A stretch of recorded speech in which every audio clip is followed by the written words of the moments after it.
Si tu es entrepreneur, si tu aspires à devenir un entrepreneur, si l'entrepreneuriat t'intéresse, reste jusqu'à la fin. Cette émission, elle est vraiment pour toi aujourd'hui.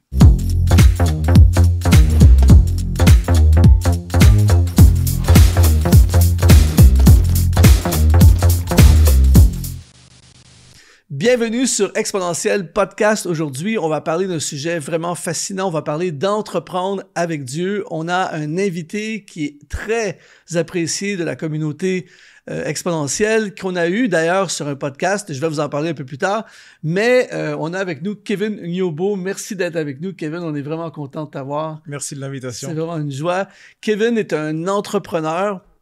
C'est quelqu'un qui, avec sa société, aide les entrepreneurs à développer leur business, particulièrement leur business en ligne. Il a une école de formation pour le business en ligne. D'ailleurs, dans les liens, si tu regardes sur vidéo, on va laisser le lien dans la description. Et si tu écoutes en podcast audio, on va laisser également dans la description du podcast les liens pour rejoindre, avoir plus d'informations sur son entreprise.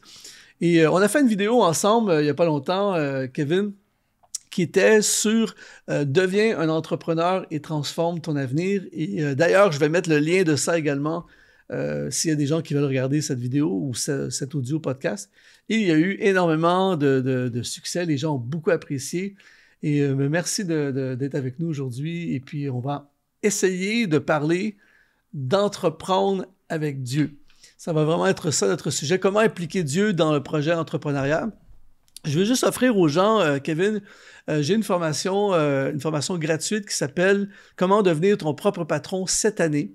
Au début de chaque podcast, j'aime offrir aux gens le plus de valeur possible. Et donc, on a une formation « Comment devenir ton propre patron cette année ».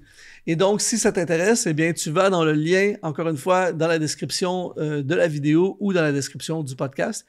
Et dans notre podcast, on parle d'entrepreneuriat, de leadership, de ministère. C'est vraiment des gens qui ont soif d'aller plus loin. Et tout ce qu'on fait est basé sur Dieu.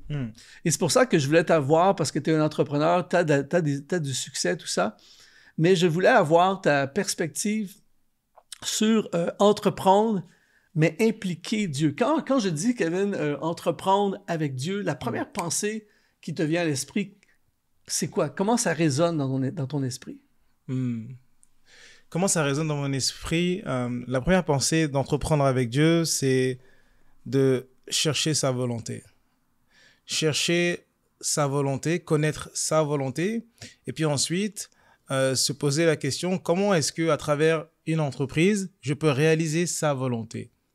C'est ce qui me vient en premier lieu, c'est-à-dire entreprendre avec Dieu, c'est donc entreprendre la racine du mot entreprise également, la même racine. Donc, c'est de se dire, OK, comment est-ce que je peux avoir une entreprise qui glorifie Dieu? Comment est-ce que je peux avoir une entreprise d'où Dieu est la source? Et en plus de ça, c'est une entreprise qui glorifie Dieu. C'est ce qui me vient en premier. Oui, parce que c'est bon que tu en parles, parce que des fois, les gens, j'ai côtoyé et je côtoie énormément d'entrepreneurs au fil des ans, dans mes voyages, tout ça. Et il y a beaucoup de gens qui pensent ou qui voient, je suis un chrétien, j'aime Jésus, je marche avec Dieu dans ma vie, c'est ma vie, je vais à l'église le dimanche, tout ça. Et puis la semaine, j'ai mon entreprise. Et toi, est-ce que tu vois ça comme ça ou pour toi, c'est les deux vont ensemble? Et si les deux vont ensemble, comment on vit ça? Oui, moi je crois que l'identité est très importante. Je crois que notre identité, elle se reflète dans tout ce qu'on fait. Qui on est se reflète dans tout ce qu'on fait. Et je crois vraiment à ce qu'un chrétien devrait... ce que je pense, c'est qu'un chrétien doit avoir une identité. Je veux dire, un chrétien, c'est quelqu'un qui imite Christ, que ce soit le dimanche, que ce soit dans son entreprise, c'est un imitateur de Christ. Donc moi, je me pose toujours la question, comment est-ce que je peux mieux imiter Christ dans ce que je fais? Non pas compartimenter les domaines de ma vie, mais dans les différents domaines. Comment est-ce que je peux imiter Christ avec mon entreprise? Comment est-ce que je peux imiter Christ dans la direction de mon entreprise? Comment est-ce que je peux imiter Christ dans le service envers mes clients, dans le service envers mon équipe? Comment est-ce que je peux imiter Christ dans mon marketing? Comment est-ce que je peux imiter Christ, mais justement, etc. Comment on peut imiter Christ? Justement, c'est une très bonne question. Comment j'imite Christ?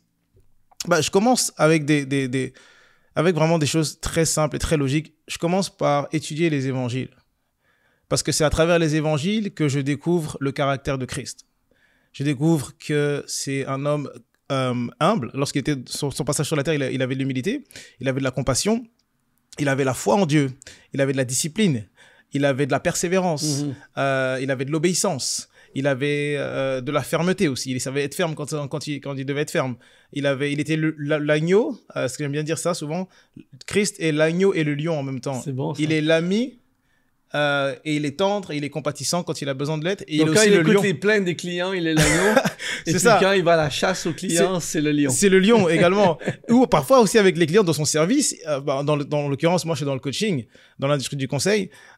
J'ai besoin parfois d'être tendre. Ils ont besoin de l'agneau, mes clients, mais parfois ils ont besoin du lion. Ils ont besoin de la personne qui va les aider à passer justement de chat à lion, cette transformation-là. Donc, ils ont besoin de... Donc, je veux dire que, pour te répondre à cette question, j'ai envie de dire que mon premier pas commence vraiment par étudier les évangiles pour voir comment est-ce que Jésus était dans son passage sur la terre, dans son caractère. Et ensuite, ma deuxième étape, c'est de prier et d'agir, demander l'aide du Saint-Esprit au quotidien pour que je puisse refléter les attributs du caractère de Christ dans tout ce que je fais au final. Donc, j'ai pas vraiment une dissociation entre ma vie le samedi et le dimanche, le week-end, et ma vie la semaine. Je parle de Jésus du lundi au dimanche. Parce que c'est qui je suis. Je suis un imitateur de Christ. Donc, je fais pas de dissociation, vraiment. Donne-moi ton attention quelques secondes. Nos émissions ont comme objectif de contribuer au maximum dans ta vie pour te faire grandir, pour te rapprocher de Dieu, t'aider à découvrir ta destinée. Si tu as reçu d'une façon ou d'une autre au travers de nos émissions, tu as été encouragé ou inspiré et tu veux nous aider à continuer à le faire, eh bien, rejoins les partenaires de cette mission en allant dans le lien qui apparaît dans la description de cette vidéo ou au bas de ton écran en ce moment et je te laisse retourner à ton émission. Et justement, tu disais, tu as mentionné, ça m'intéressait, quand tu as dit chercher la direction du Saint-Esprit.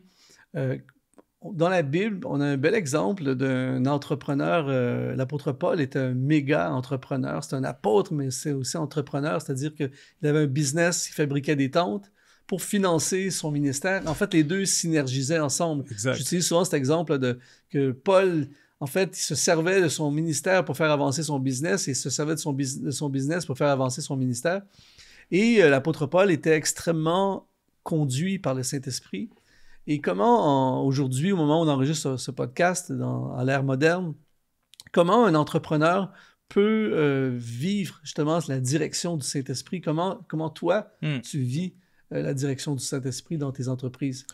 Comment je vis Parce que, excuse-moi, mais des fois, les gens voient ça un peu, mystifient un peu le truc, tu sais. Alors que, je vais te laisser répondre, mais comment toi, tu vis la direction, concrètement, pratique, la direction du Saint-Esprit? Ouais. Moi, j'ai vraiment une approche assez scientifique des choses. Souvent, je suis assez clair, concis et pratique. Et je vais donner des pas pratiques. La direction du Saint-Esprit, pour moi, elle commence avec ma communion personnelle avec Dieu. Ma communion personnelle avec Dieu, c'est la priorité de ma vie. De là, tout part.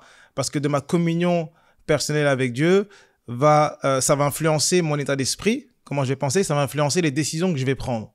Donc, pour moi, lire la parole de Dieu, prier, adorer Dieu, méditer. Donc, pour moi, méditer, c'est de faire des affirmations de la parole de Dieu sur moi-même, sur ma vie. C'est le fondement de ma vie. Sans ça, je n'attends pas une direction du Saint-Esprit, je reviens dans la communion. Et une fois que je m'assure que cette communion avec Dieu, elle est stable dans ma vie, donc c'est le côté de devenir un disciple, d'être discipliné là-dessus, c'est simple ce que je fais pour avoir la direction du Saint-Esprit. Je prie et je lui demande une direction. Quand je dois prendre une décision, je suis à un tournant, je cherche sa volonté, je lui remets la situation. La Bible dit en Proverbe, soumets tes projets à l'Éternel et ils réussiront. C'est Proverbe chapitre 16. Parfait, merci beaucoup, Luc. Recommande à l'Éternel tes œuvres et tes projets réussiront. Merci beaucoup, super. Et donc ensuite, je lui soumets le projet. Je lui soumets la décision. Seigneur, je dois prendre une décision. J'ai besoin d'une réponse de ta part.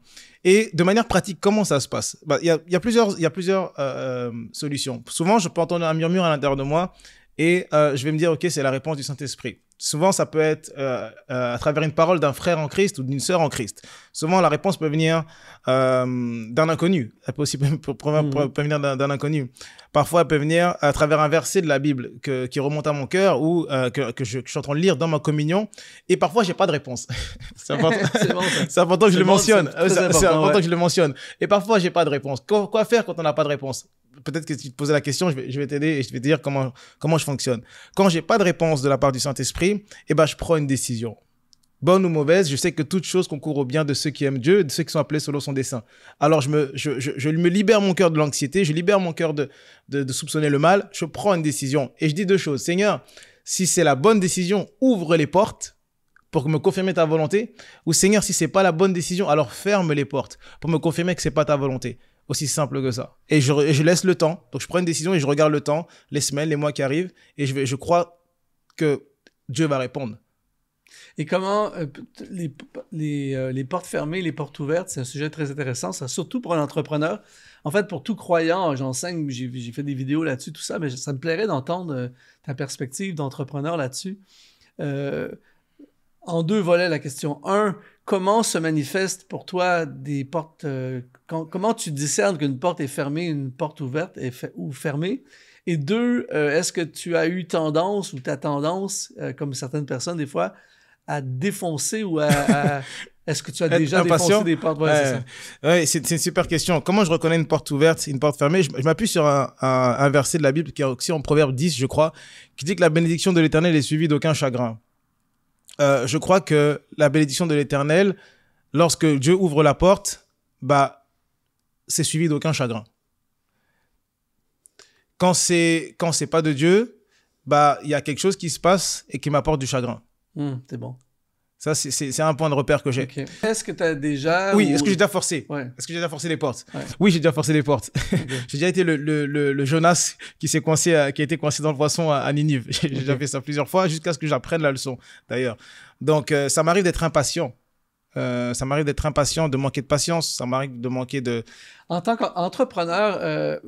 L'entrepreneur est de nature, un vrai pur entrepreneur et fonceur, développeur, entrepreneur. Tout à fait. Et des fois, ça vient en opposition. Souvent, les entrepreneurs, c'est les gens qui ont le plus de problèmes avec le Saint-Esprit. Parce que on entreprend et des fois, il fallait pas le faire, c'est pas le timing, tout ça. C'est quoi pour toi le message que tu donnerais aux entrepreneurs qui nous regardent, là, justement, qui sont impatients, qui entreprennent trop vite, qui entreprennent le timing, qui ne sont pas dans le bon timing. Toi, est-ce que tu as déjà vécu des expériences qui t'ont coûté quelque chose? Ah oui. Ça serait quoi les leçons? Oui. J'ai déjà essayé d'aller trop vite. J'ai déjà eu une période de mon entreprise où je savais ce dont j'avais besoin pour passer à mon prochain niveau et je savais ce que j'avais besoin de faire. Par contre, j'ai pas fait les bonnes choses dans le bon timing. Donc, qu'est-ce qui s'est passé? C'est que j'ai foncé et je me suis cassé les dents. J'ai eu de mauvais résultats, j'ai perdu du temps, j'ai perdu de l'argent avec mes décisions. Et donc, j'ai dû revenir à progresser plus lentement. Sûrement, mais plus lentement. Et le Seigneur m'a rappelé un verset qui dit que celui qui amasse peu à peu s'enrichit. Et je crois que c'est vraiment un verset dont on a besoin de se rappeler en tant qu'entrepreneur. L'effet cumulé. Tout à fait. Celui qui amasse peu à peu s'enrichit. Donc, je crois vraiment que entreprendre, c'est un marathon, c'est pas un sprint. Développer une entreprise, c'est un marathon, c'est pas un sprint. Et qu'est-ce que je veux dire par là? C'est que c'est pas ceux qui vont le plus vite qui réussissent, c'est ceux qui n'abandonnent pas. Ouais, c'est bon ça. C'est surtout ceux qui n'abandonnent pas. Parce qu'avec tout ce qu'on a sur Internet aujourd'hui aussi, c'est comment devenir millionnaire en 24 heures, les 3 étapes pour être millionnaire d'ici demain matin, tout ça. Et des fois, on peut être séduit, les entrepreneurs sont séduits par ça, alors que la vérité, et surtout sur une perspective biblique, c'est pas ça. Tout à fait, c'est pas ça. Sur une perspective biblique, ce que je me dis tout le temps, c'est d'avancer avec ce que Dieu met dans tes mains aujourd'hui, d'avancer, de faire avec ce que tu as là aujourd'hui, de faire avec ce que tu peux faire là aujourd'hui et de faire le mieux que tu peux. Fais mieux et fais plus de ce que tu peux avec ce que tu as aujourd'hui. Mais quand tu as des rêves, parfois, en fait, c'est important de discerner entre convoitise et objectif. Parce que je crois vraiment que parfois, la convoitise, elle rentre dans le cœur de l'être humain, elle rentre dans mon cœur, elle est déjà rentrée dans mon cœur. Et j'ai convoité un objectif qui n'était pas un objectif, mais une convoitise.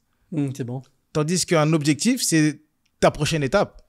Mais peut-être que la convoitise, c'était ma 5e, 4e, 6e prochaine étape. Et donc, le Saint-Esprit nous ramène sur la maîtrise de soi, justement, les fruits de l'esprit, la maîtrise de soi, la patience. Et je m'humilie, je demande à Dieu, Seigneur, aide-moi à être plus patient. Les disciples, ils priaient ça à Jésus, viens au secours de ma foi. Et je prie ça à Dieu, Seigneur, viens au secours de ma foi, aide-moi à être plus patient, aide-moi à avoir plus de maîtrise. C'est ce que j'appelle la différence entre la mentalité sculpteur et la mentalité loterie. La loterie, c'est je veux tout, j'achète des billets de loterie aujourd'hui et je serai riche demain, tandis que les chances de réussite sont nulles. Tandis que la mentalité sculpteur, ça va prendre du temps, mais à la fin, si je prends une pièce de Exact. roc et je taille, je finis par avoir quelque chose. Exact. L'entrepreneur, qui dit entrepreneur, parle aussi d'horaires chargés. Parce que là, on entend souvent, je suis mon propre patron, comme la formation qu'on offre, la gratuite. Je deviens mon propre patron. Les gens pensent que maintenant, c'est comme le livre La semaine de 4 heures, tu vois. Le livre de Tim Ferriss, La semaine de 4 heures.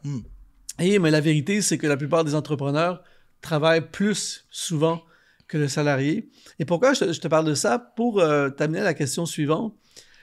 Si on veut entreprendre avec Dieu et qu'on a un horaire intense, on travaille des fois tous les jours, 7 jours et tout ça, comment on fait, toi, comment tu fais pour trouver du temps pour la vie spirituelle, pour placer Dieu, trouver du temps pour Dieu dans un horaire d'entrepreneur? Ça fonctionne comment pour toi? Super question. Je crois vraiment que lorsqu'on n'arrive pas à trouver du temps pour Dieu, oui, il peut avoir l'aspect logistique. Je manque de temps, j'ai pas beaucoup de temps disponible dans ma journée, mais je crois vraiment qu'il y a une cause à ça, c'est un problème dans les valeurs.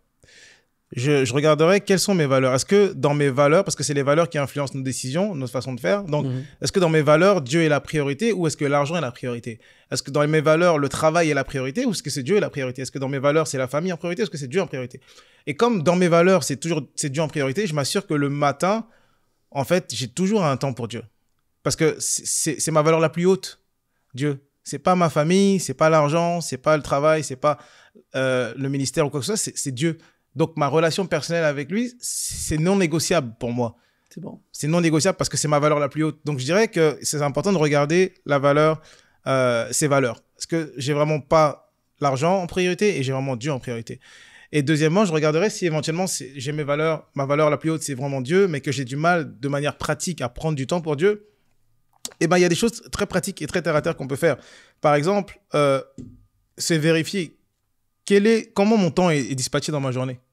Comment mon temps est dispatché? Est-ce que tu es capable de lister ce que tu fais par heure dans une journée? Moi, j'apprends à mes clients de planifier leur journée. Qu'est-ce que tu fais de 8 à 18 heures?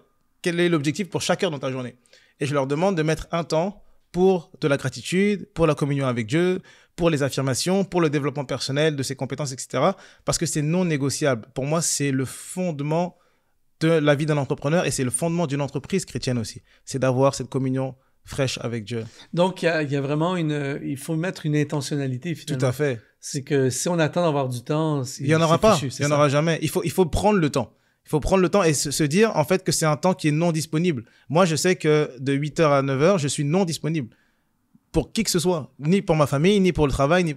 De 8h à 9h, je suis disponible pour Dieu. En fait, c'est souvent pour un entrepreneur, ça ne serait pas... Il n'y a aucun entrepreneur qui est surpris, qui va être en désaccord avec le fait de booker 1 heure avec un client. C'est ça. Et en général, si tu es un entrepreneur responsable, si tu as un rendez-vous avec un client de 15h à 16h, ben, tu ne vas pas prendre tes appels pendant ce temps-là, tu ne vas pas prendre un autre client, exact. Tu vas te concentrer tu vas vouloir l'honorer. Exactement. Et donc, c'est la même chose avec Dieu. C'est exactement ça. Pour moi, Dieu est un actionnaire de l'entreprise. Ouais, c'est bon. Dieu est un actionnaire. Écrivez dans les ceux qui sont en YouTube vidéo, là, écrivez, c'est bon, ça, écrivez ça dans les commentaires.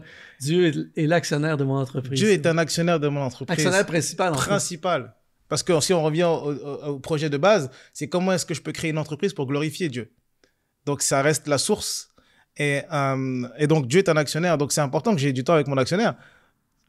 Non, c'est bon. C'est important que je passe du temps avec mon actionnaire. C'est important que je sois inspiré par mon actionnaire. C'est important que je sache qu'est-ce que veut mon actionnaire. Donc, j'ai un temps pour lire la Bible. J'ai un temps pour ces choses-là qui est dédié vraiment au quotidien. Et le côté être submergé, il y a une autre solution à ça pour les entrepreneurs qui sont submergés. Si aujourd'hui tu es un entrepreneur, moi par exemple, je travaille 4 heures par jour.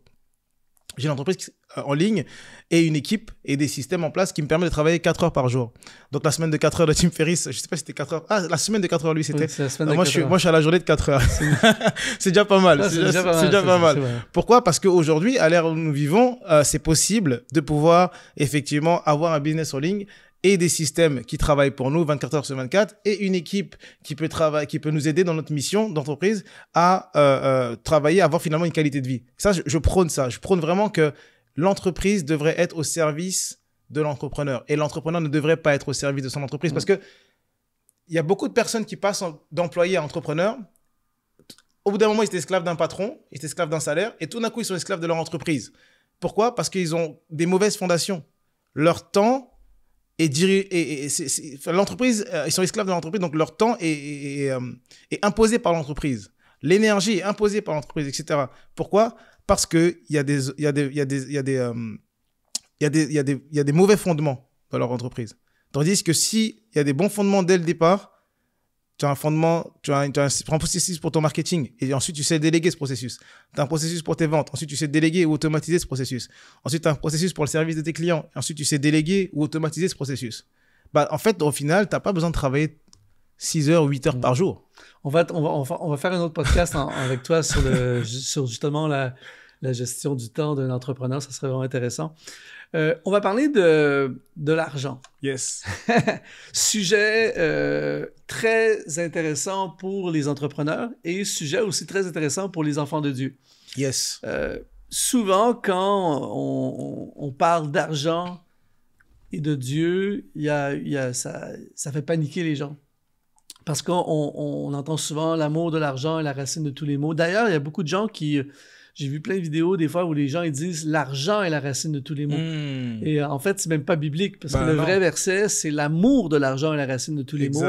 Mais on sait quand même, on va pas se cacher que il y a une séduction, il y a une tentation. Il y a beaucoup de gens qui se lancent en entrepreneuriat pour devenir riches et faire de l'argent et que l'argent. C'est une réalité, la poursuite. On voit des vidéos, là, le gars il a une Lamborghini, puis voici, je vais vous montrer comment avoir une Lamborghini, tout ça. Et ma question pour toi, et ça va aider énormément d'entrepreneurs parce que personnellement, je pense que Dieu n'est pas contre le fait qu'on prospère. Et en même temps, il faut garder les valeurs du royaume. Ma question, c'est comment prospérer en tant qu'entrepreneur, mais en même temps garder son cœur pour Dieu. Super question. Avant de te répondre à cette question, comment prospérer, je vais te répondre, je vais juste partager quelque chose qui fonctionne pour moi sur les finances. Donc, si tu es un entrepreneur, tu es chrétien, tu es un entrepreneur, peut-être que ça peut t'aider. Au niveau des finances, moi, je fais 2 actions principales. La première action principale que je fais, c'est donner 1/10 de mes revenus à Dieu. Pour moi, c'est une partie des revenus d'entreprise qui ne m'appartient pas. C'est complètement... Ça retourne à l'actionnaire principal. Pour moi, ça retourne à l'actionnaire principal, exactement. Donc, ça appartient à Dieu et c'est mon alliance avec lui, c'est l'alliance de l'entreprise avec lui. Et donc, c'est ce 10e. Et puis, il y a une deuxième, j'ai une deuxième catégorie de finances que j'ai, ce sont les offrandes. Et les offrandes, pour moi, ça, c'est l'argent qui m'appartient, mais que j'envoie en mission. J'envoie en mission pour travailler pour moi. Qu'est-ce que je veux dire par là? C'est que les offrandes que je donne, elles servent à financer et elles servent à contribuer à faire avancer le royaume de Dieu. Donc, ça peut être des orphelinats, ça peut être une église, ça peut être différentes organisations, mais je sème cet argent, j'investis cet argent dans des projets du royaume de Dieu parce que je crois que c'est le meilleur investissement que je peux faire. C'est dans le royaume de Dieu. Et les retours sur investissement que j'ai à date sont incroyables. Pour ceux qui sont un peu peut-être dans l'investissement crypto, je fais un ROI de plus de 1000 sur mes semences et sur mes offrandes que je fais dans le royaume de Dieu. Je donne un exemple très récent. J'ai fait une offrande à une organisation chrétienne et quelques semaines plus tard, quelques mois plus tard, j'ai pu avoir mon permis de travail canadien. Parce que j'avais à cœur de Seigneur, écoute, moi je m'occupe des affaires de ton royaume. Ça ouvre le ciel. Exactement.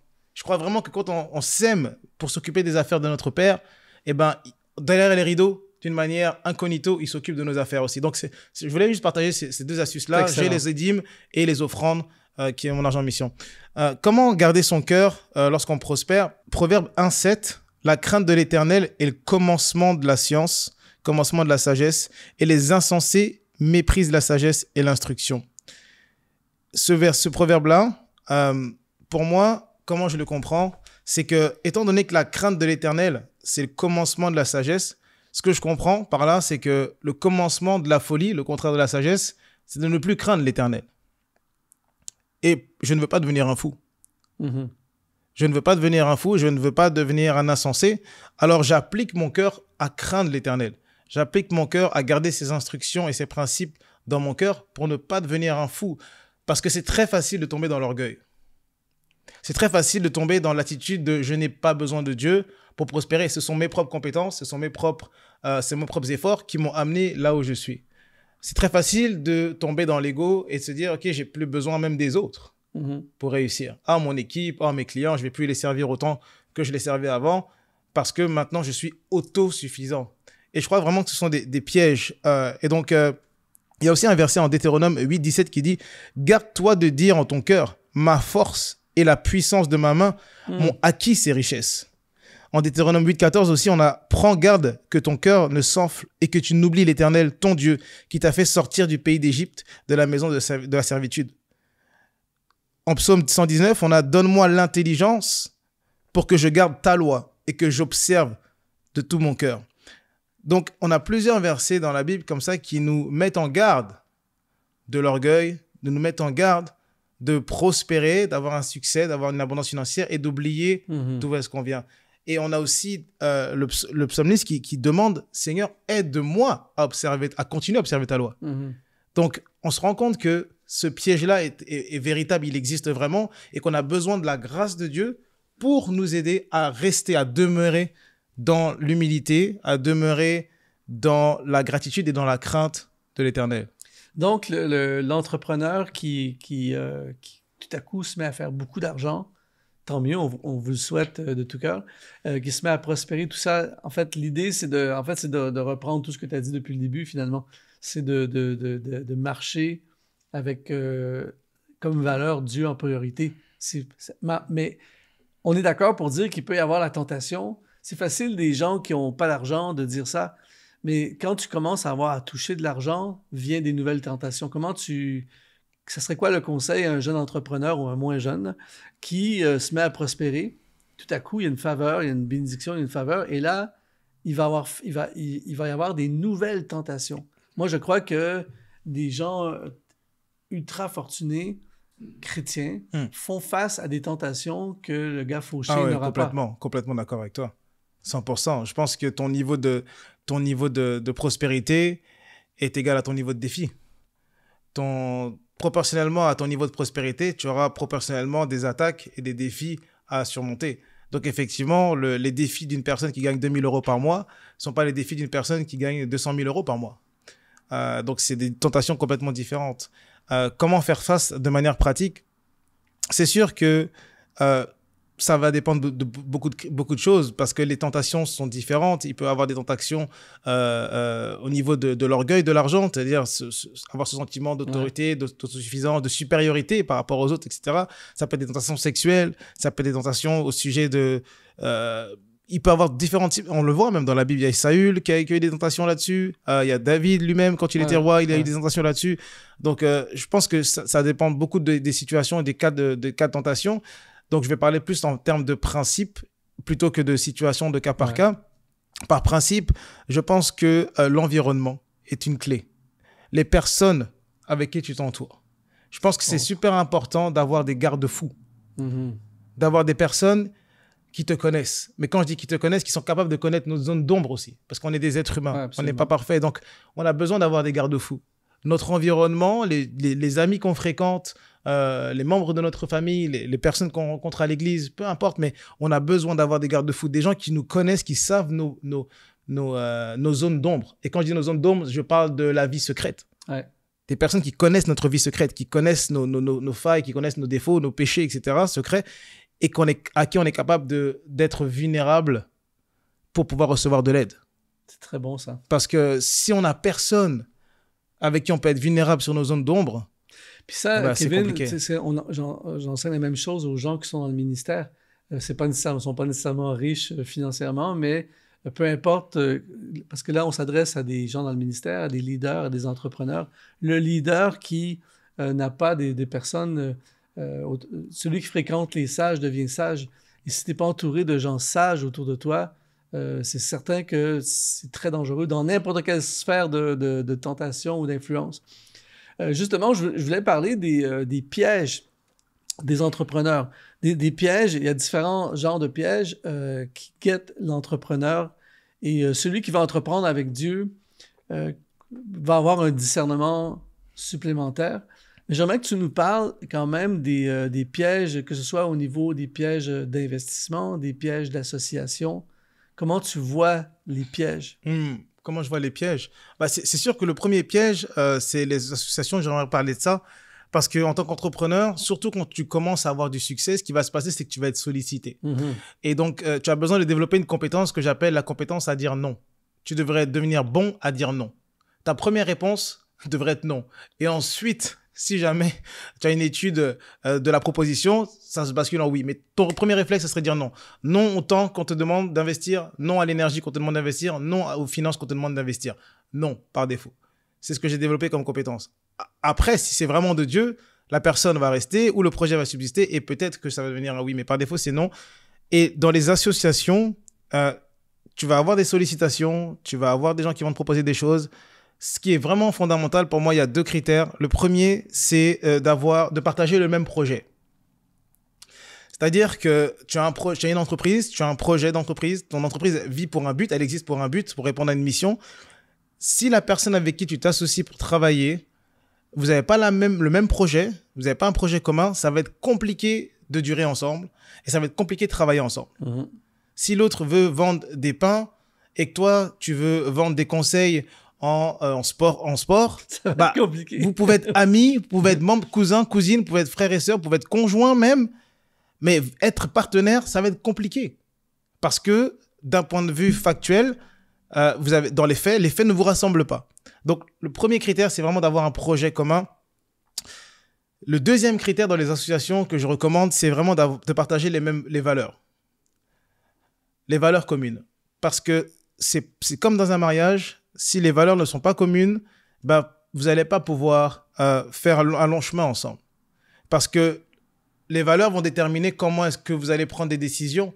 Les valeurs vont déterminer comment est-ce que vous allez agir, comment est-ce que vous allez penser. S'il y en a un qui travaille au noir, puis l'autre, il ne veut pas travailler au noir, c'est ça. Et si pour l'un, ses valeurs, c'est sa famille en premier, et l'autre, c'est Dieu en premier, ça va être compliqué. Quand à chaque fois, tu vas vouloir qu'on prie avant de commencer à travailler, il va dire non, il faut que j'aille chercher ma fille parce que là, il s'est passé quelque chose, ou que j'aille répondre à ma femme parce que j'ai un texto. Ça va être très compliqué. Donc, premièrement, c'est le projet commun pour s'associer. Et deuxièmement, c'est les valeurs communes. Super important à ne pas tomber d'éviter ces 2 pièges-là. Et puis, je dirais qu'un autre piège, c'est l'ego, c'est l'orgueil. Le Proverbe 29 qui dit « L'orgueil d'un homme l'abaisse, mais celui qui est humble d'esprit obtient la gloire ». Je pense que l'orgueil, c'est un piège qu'il faut absolument éviter. Vraiment, vraiment. Tu partages beaucoup ta foi j'ai vu tes réseaux sociaux, tout ça, tu partages publiquement ta foi, tout ça. Est-ce que pour toi, parce que je connais beaucoup d'entrepreneurs, tout ça, et certains, plusieurs même, ils font vraiment la séparation entre afficher leur foi, leur vie, leur marche chrétienne et leur projet d'entreprise. Et pourquoi? Parce que afficher notre foi peut faire perdre des clients, peut faire perdre des contrats. Comment tu vois, toi, comment un entrepreneur, selon toi, c'est sûr qu'il y a des contextes, évidemment, là. Il y a des contextes où, par exemple, moi, je connais des médecins où ils peuvent pas, c'est la loi, ils peuvent pas afficher leur foi ouvertement parce que la loi les empêche, ils vont perdre leur licence de médecin. Mais nonobstant, là, en enlevant ces contextes où tu peux vraiment pas parce que tu vas perdre ton emploi ou tu vas perdre ta licence, quoi que ce soit, comment un entrepreneur devrait gérer sa foi, afficher sa foi en parallèle avec son entreprise? Ne pas parler de sa foi en tant qu'entrepreneur, par peur d'éviter de perdre des clients ou par peur d'éviter de perdre une partie du marché, pour moi, c'est une fausse croyance. C'est une croyance limitante. Je donne un exemple de la croyance contradictoire. C'est Chick-fil-A. Je ne sais pas si vous connaissez, mais Chick-fil-A... C'est pas au Canada, mais c'est aux États-Unis. C'est aux États-Unis, tout à fait. Il y en a à Toronto. Toronto. Okay. Donc, Chick-fil-A, c'est une entreprise de fast-food de poulet, qui ne sont pas ouverts les dimanches. Ils ne sont pas ouverts les dimanches parce que, justement, ce sont des entrepreneurs chrétiens qui ont construit ce business-là. Et dans leur valeur, la valeur première, c'est Dieu. Et donc, comme eux, le dimanche est dédié à Dieu, ils veulent également que leurs clients puissent être à l'église le dimanche, etc. Donc, ils ferment les dimanches. Et on a regardé les statistiques là en 2023 très récemment. En fait, le chiffre d'affaires de Chick-fil-A qui s'affiche comme chrétien et qui n'ouvre pas les dimanches, contrairement à McDo, Burger King qui ouvre les dimanches, Et ben en fait, c'est 5 fois le chiffre d'affaires de 3 ou 4 fast-food mondialement connus. Donc Burger King, McDonald's et je sais plus lequel.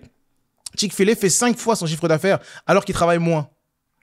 Et donc, c'est intéressant. Et donc c'est super important de comprendre que dans les faits, cette croyance-là, elle n'est pas justifiée.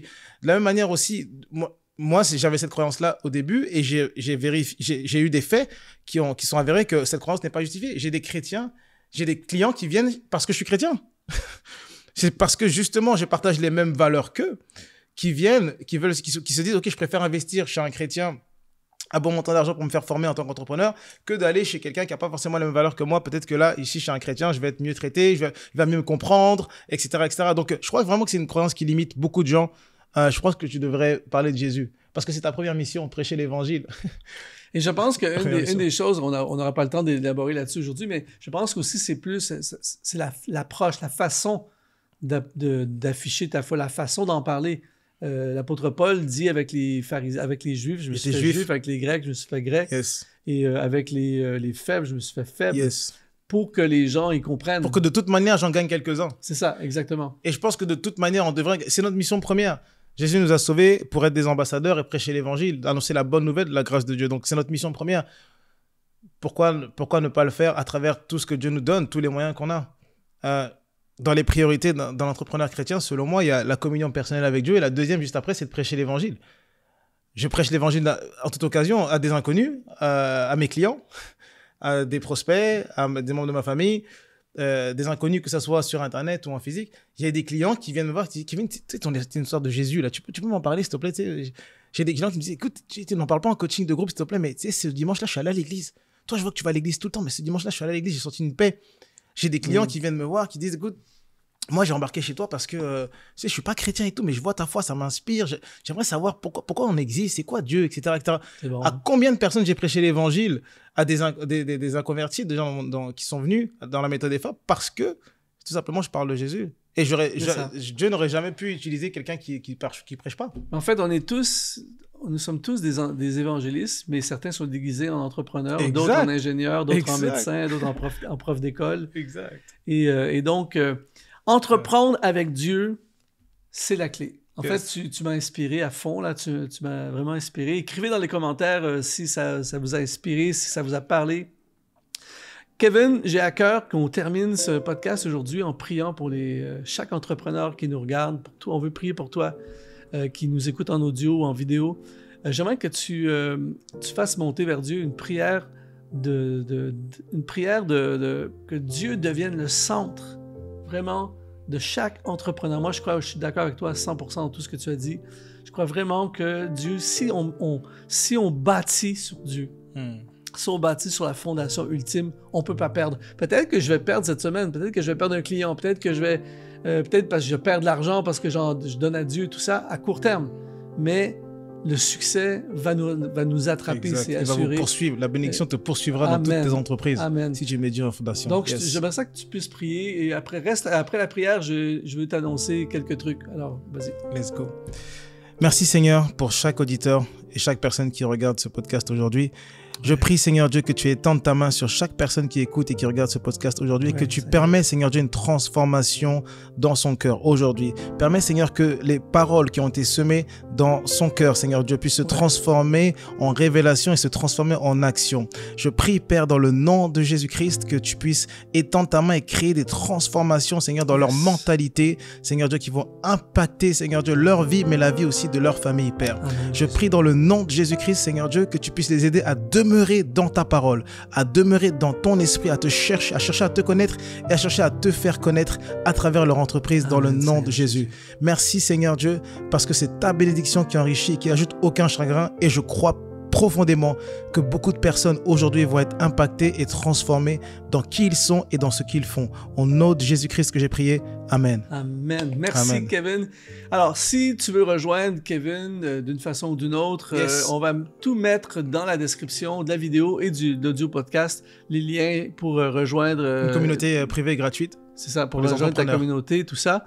Également, je vais mettre le lien également pour que tu puisses avoir le podcast qu'on a fait ensemble, qui devient l'entrepreneur et Transforme ton avenir, qui est un super podcast aussi. Donc, on va mettre le lien pour ça. Et également, le lien de la masterclass gratuite qui, comment devenir patron, ton propre patron cette année.